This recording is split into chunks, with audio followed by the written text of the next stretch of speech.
الحمدللہ وکفا وسلام علی عبادہ الذین اصطفیٰ اما بعد۔ صحابہ کرام رضی اللہ عنہم اجمعین کے بارے میں عقیدے۔ صحابی کون ہیں؟ ہمارے پیغمبر صلی اللہ علیہ وسلم کو جس نے ایمان کی حالت میں دیکھا یا آپ کی خدمت میں حاضر ہوا اور ایمان ہی پر اس کی وفات ہوئی، اس کو صحابی کہتے ہیں۔ صحابی کا مرتبہ۔ ہمارے پیغمبر صلی اللہ علیہ وسلم کی صحبت بہت بڑی چیز ہے۔ پوری امت میں صحابہ کرام رضی اللہ عنہم اجمعین کا مرتبہ سب سے بڑا ہے۔ تھوڑی دیر کے لیے بھی جس کو آپ صلی اللہ علیہ وسلم کی صحبت حاصل ہو گئی، بعد والوں میں بڑے سے بڑا بھی ان کے برابر نہیں ہو سکا۔ صحابہ کے آپسی درجات۔ صحابہ میں بعضوں کا مرتبہ بعضوں سے بڑا ہے۔ ان میں سب سے بڑھ کر 4 صحابی ہیں۔ اول حضرت ابوبکر صدیق رضی اللہ تعالیٰ عنہ، جو نبیوں کے بعد تمام انسانوں میں سب سے افضل ہیں۔ ان کے بعد امت میں سب سے بہتر حضرت عمر فاروق رضی اللہ تعالیٰ عنہ ہیں۔ ان کے بعد امت میں سب سے افضل حضرت عثمان رضی اللہ تعالیٰ عنہ ہیں۔ ان کے بعد امت میں سب سے افضل حضرت علی رضی اللہ تعالیٰ عنہ ہیں۔ خلیفہ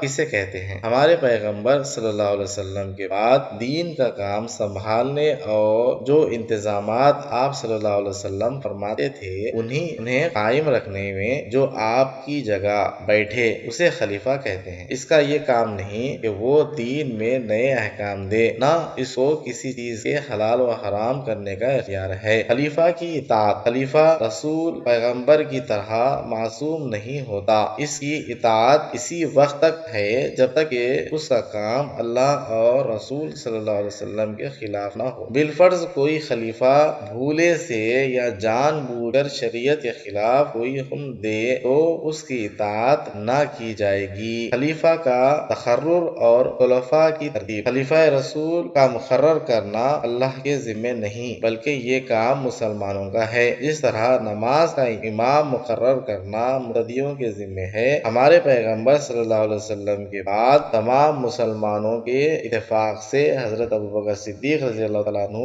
آپ کی جگہ بیٹھے، اس لیے خلیفہ اول ہیں۔ ان کے بعد حضرت عمر فاروق رضی اللہ تعالیٰ عنہ دوسرے خلیفہ ہوئے۔ ان کے بعد حضرت عثمان غنی رضی اللہ تعالیٰ عنہ تیسرے خلیفہ ہوئے۔ ان کے بعد حضرت علی مرتضیٰ رضی اللہ تعالیٰ عنہ چوتھے خلیفہ ہوئے۔ ان چاروں کو خلفائے راشدین کہتے ہیں۔